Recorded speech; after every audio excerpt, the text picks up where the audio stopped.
So here we are with the second set of Takara Tomy Transformers I have, and these are from the Michael Bay films.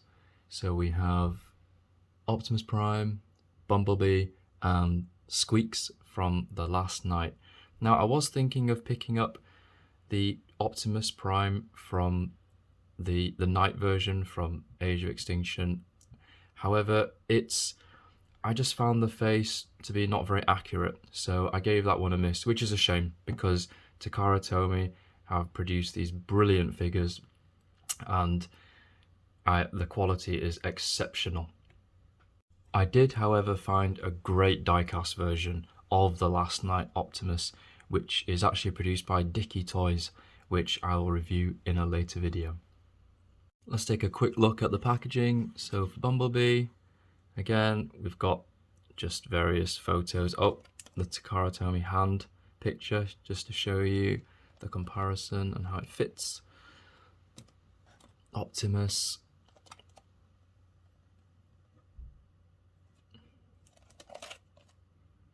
There we are. And lastly, Sqweeks. So Takara Tomy, I would have thought Sqweeks would have been smaller, but Takara Tomy have a policy of producing toys that fit in the child's hand. So if the toy should be scaled smaller, they will build it bigger just to meet that criteria, I guess. Okay, so here we have the three figures. Let's look at Bumblebee first. So, I mean, the Michael Bay designs are much more complex than the G1 designs. Sometimes in the films when they move, they do look like a mass of just blurry graphics. But I think these designers have been able to distill the main essential parts, and there is a lot of fantastic detail on these figures, which makes them, for me, I find these really cool, and they're some of my favourite figures. Okay, so again, we've got yellow and gunmetal, same as the G1 design. The paint for the Takara Tomy Bumblebee, and it's really slickly finished and painted.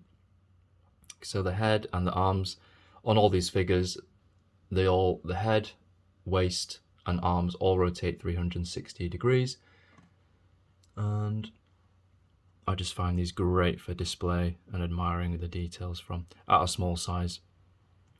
The accessory here in this pack is this kind of door which clips onto the back. You just pop it in. This is made of plastic as well, and it looks great. Okay, again, hefty, heavy figures. The body and the legs are metal.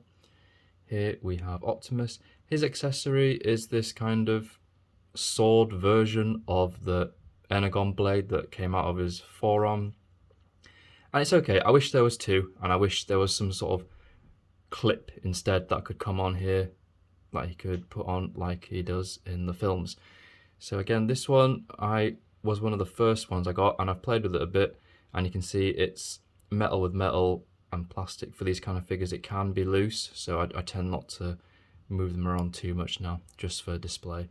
But that is a fantastic desktop decoration to have. Again, on the back, absolutely fantastic level of detail for such a tiny figure, and they've got the flames painted nicely. And look at, yeah, it's got that menacing face, ready for action against Decepticons. And lastly, we have Sqweeks. So, like I mentioned before, I would have preferred Sqweeks to be a bit smaller because he is really tiny compared to the other two here. There's a nice purplish light tint where his eyes are, and it comes with this kind of rotational mirror that's plastic, and there's a seat on the back. The helmet is actually metal, but the head itself is plastic. Okay, let's give this a spin so you can see what they look like.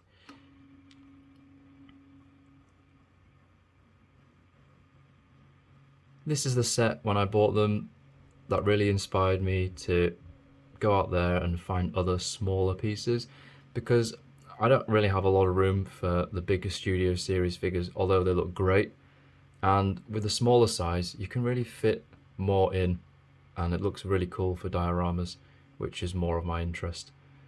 So yeah, these are great. I really wish that Takara Tomy could have produced a Megatron or some other Decepticons, but I guess maybe because of sales they didn't, which is a real shame, because the skills that have gone into these figures are fantastic.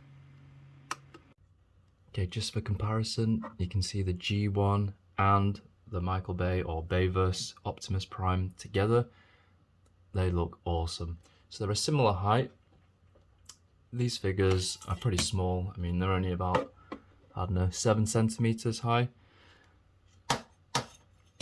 And here we have a little Bumblebee and the Michael Bay version. So they did try to scale them. I mean, Bumblebee is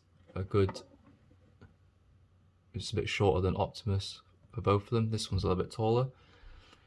Which I was a bit surprised that in the end Sqweeks was as big as he was, owing to that. So let's do some size comparisons to some other toys, diecast toys out there. Here's a Ford Torino Hot Wheels with, of course, flames.